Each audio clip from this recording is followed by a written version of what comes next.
everyone. I'm Emily. And I'm Vince. And this is the Lighthouse Lowdown.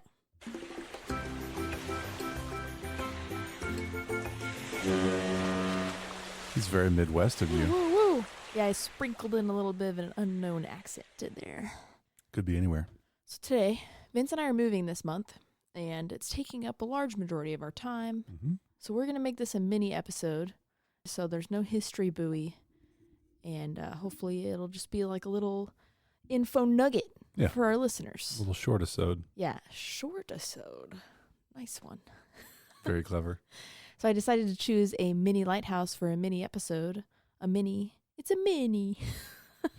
How many? Allegedly the smallest working light tower in the world. Oh, cool. But I know of towers that are lit and are shorter. So there's got to be some very specific rule to the word working and light tower and not lighthouse. It's got like some clockwork that's still going or something. I don't know what the answer is, but there's some sort of stipulation where they use that wording very specifically in order to claim that title. Someone knows an answer somewhere. Yeah. We're going international for this lighthouse. We're heading to North Queensferry, Scotland, Cool. which is very close to the capital of Scotland, Edinburgh. Is this the first Scottish lighthouse we've done?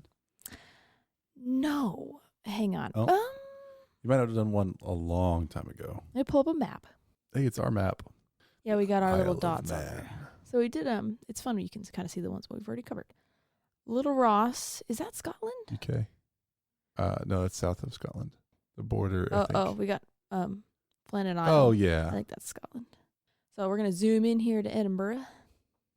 My dad studied abroad there. For medical. Before that, I think. Oh. Here's Queensferry. We're zooming in. Forth Bridge. North Queensferry. And our light. Deep Sea. SeaWorld.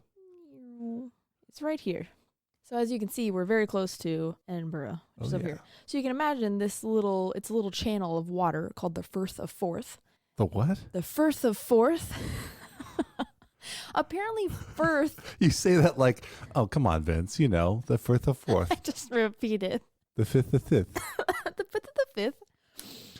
Apparently Firth is a type of water channel or something. Okay. Like fjord, but for water. Okay. If I remember correctly. So the Firth of Forth is just the name of this channel. Oh, of the Forth area. Forth Bridge. Yeah. Yeah. So Queensferry is split up in the north and south on either side of this channel. So north is the one that we're looking at today is North Queensferry Harbour Light. Nice. And there's a south Queensferry Harbour Light there. Kind of twins, but not really. What's that little thing? Is it a land bridge? A footbridge? I will talk about it. Okay.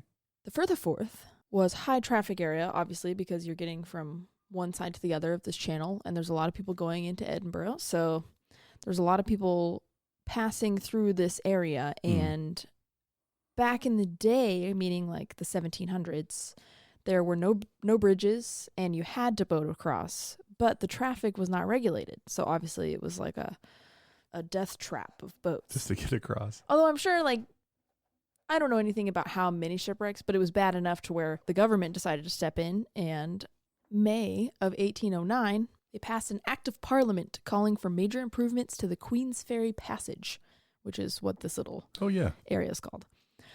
So the act created a public-private partnership where the government and the trustees of Queensferry Passage, which is like a non-profit organization or something. Okay. I didn't dig too deep into it because this is a mini-sode. What did you call it? Short-isode. Short-isode, that's right. But they would split a £16,500 bill for changes to the passage, which at that time was like a little bit over $2 million, I think. Oh, wow. So it's hefty. So the changes included regulating traffic, so they limited the number of boats that could be crossing at any time. You could only sail when you were signaled. There were no liquor sales anymore. I don't know the specifications of... On boats specifically? Yeah, like you couldn't... I don't know if it was like you couldn't bring liquor from one side to the other, or you couldn't sell it at the port or something, you know. Although that would be important. You wouldn't want drunkards sailing across in all the traffic. Like driving drunk, but for a boat. Yeah, not allowed. And the operation of the ferry was now to be run by a management committee, an engineer, a surveyor, treasurer, collector, receiver, a clerk, and 2 resident superintendents. Got so corporate. They really beefed up the amount of supervision they had going on. And, hold on. You said there was a public-private? Yeah. So it was the committee? government combined with this nonprofit to pay and like decide what kind of changes they needed to make. So it was basically just like a partnership. We've heard of a similar, I'm sure it's not the same people, but a similar group recently in some episode. Yeah. It was one of mine, I think. And I remember not really understanding. Was it Atlantic City? Public-private. Maybe. It might have been Atlantic City. Okay. And then some other changes is that at South Queensferry, there would be new piers at Long Craig and Port Edgar and improvements to the existing Hawes Pier, I think it's called. And a new road would link these piers, and storage sheds, stables, and housing for boatmen would be constructed. Nice. Filling it up. At North Queensferry, the existing East Battery Pier was to be improved with new piers at West Battery, which was now called Town Pier, and Long Craig Island. There were to be houses for boatmen, a house for superintendents, an inn, and a building to house offices and a waiting room, and this building was called Mount Hooley, which is where our lighthouse begins. There's so much development as part of this. Yeah, I know. I don't know how long. I think it was just a couple of years they did all of this. Kind of crazy. Lots of new piers. So Robert Stevenson, the Stevenson family, we talked about him briefly for Little Ross because they built a lot of lighthouses around the UK and also like some in Japan and some in, they're scattered all over. I really need to do an episode that's all about the Stevenson family because they had generations of lighthouse engineers. Yeah. So Robert Stevenson was approached by the trustees in 1812 to put a light at North Queensferry. He suggested a lantern room be placed on the existing Mount Hooley staircase. So I have a picture of what that may have looked like. It's like a rendering of what it might have looked like at that time. This is Mount Hooley, this building, this orange building. And then this little copper domed lantern room. This is a rendering? Yeah. I couldn't find... This looks real as hell. I couldn't find Mount Hooley at all. And so... I'm sure it's still there, but I couldn't find it on the map. But I saw an article and they just like put our little light tower on top of there to show what it looked like. Shocking. Yeah. Shocking. Fake news. I'm pretty sure now it's right over here in front of this little white building. Yeah. Nice. In the past, it was a lot taller than it is now.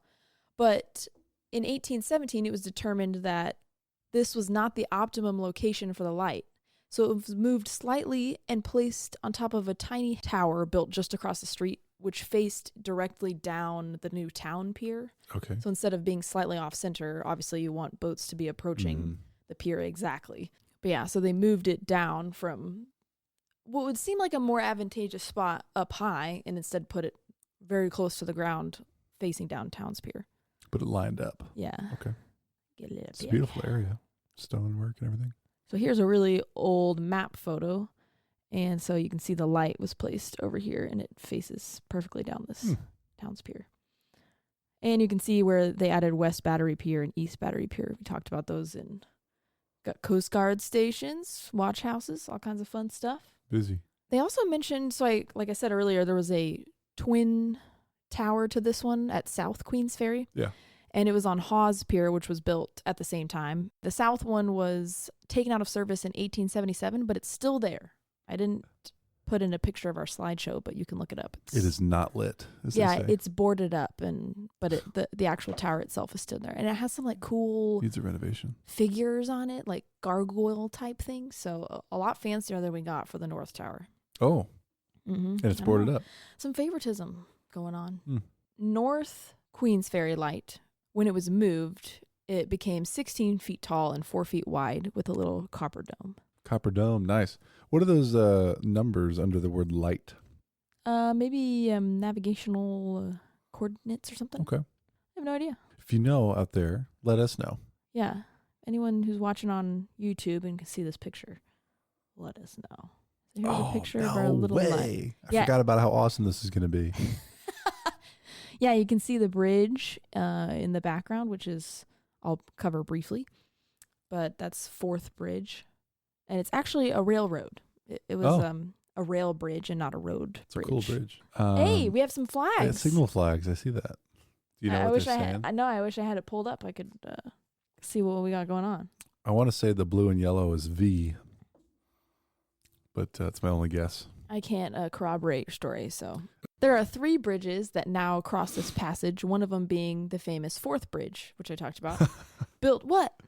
There's 3 bridges. This one's the 4th. It's the first one, built in 1890. Mm-hmm. It's right next to the tower and is 1.5 miles long, locally known as Our Grand Old Lady. Whoa. Yeah. Which I feel like it's That's a long bridge. Nice thing to say.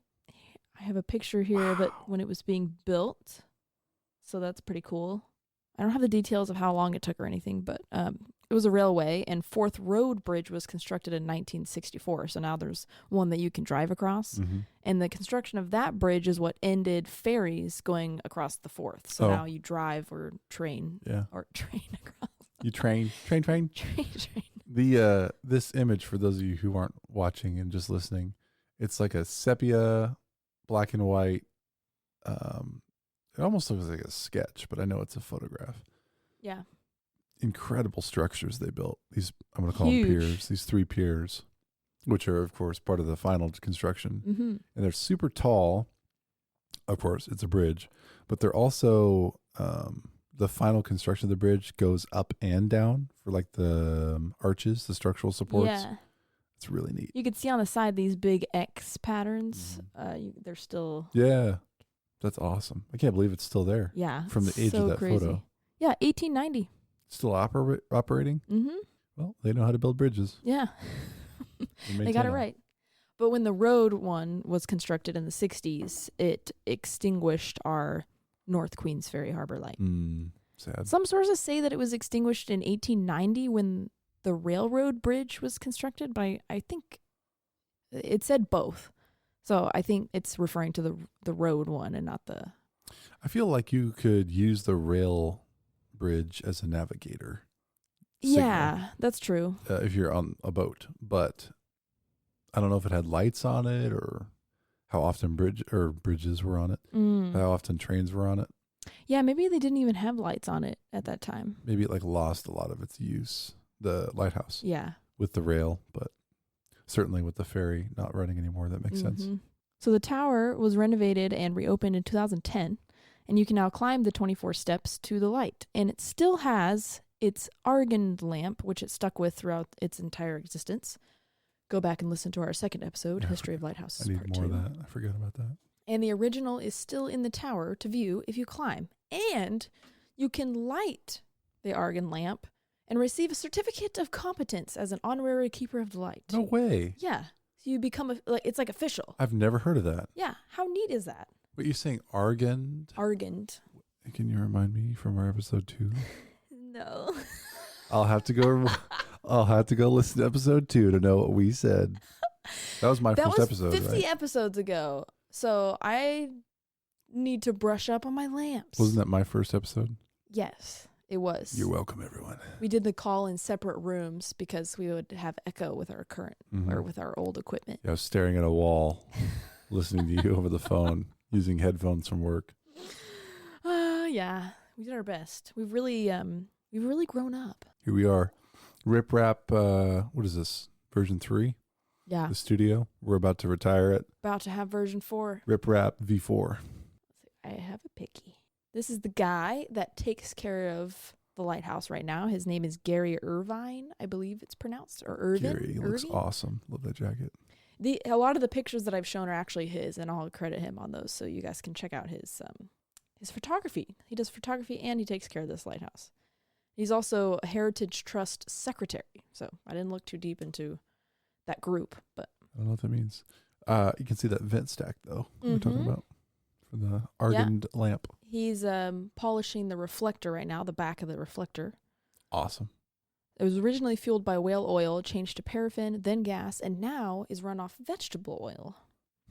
Yeah. How progressive. I think at one point it said something about electricity, but right now it says vegetable oil. Maybe because it's not needed as a source, they went to electricity and now they're back to... Yeah, and I think they only light it upon request or something, so it's not like it's being lit every day. Really cool. Yeah. That'd be so much fun. And if you pull this up on Google Maps, it shows as Fourth Bridge's Lighthouse Museum, which I believe is not the tower itself, but a building that's just adjacent to it. It has the history of the bridge, history of Town Pier, and also of this light tower. So you can just go. It's like this tiny, it's a mini museum for a mini lighthouse. Awesome. But that's our cute, apparently maybe self-proclaimed smallest working light tower in the world. That's quick. Do we That was quick. Mini-sode. Short-a-sode. Do we know more about this gentleman? Can we learn more maybe as a future history buoy or Yeah, maybe. see if he There wasn't a lot connects about with him us? out there. He did an article. Well, he did an interview with some Scotland Oh, nice. magazine or something that talked a little bit about things that I talked about. So Cool. I'll be crediting that in my references so people can take a look. Awesome. His clothing choices are, Highly fashionable. yeah, Looks like a tropical shirt under a very A open sweater. knit sweater. under a keeper's jacket, I would say. Maybe Looks corduroy. like corduroy, yeah. And then some bright blue pants. We're living for it. This is awesome. All right, but that's it. Yeah, that's North Queensferry Harbour Light. Well, thank you. You're welcome. I'll be covering another short episode next time. I'm almost done with it. Another international one because I cannot help myself. But in my defense, we've been doing tons of U.S. lighthouses. Yeah. Yeah, so we got to give some international focus, and then we'll double back.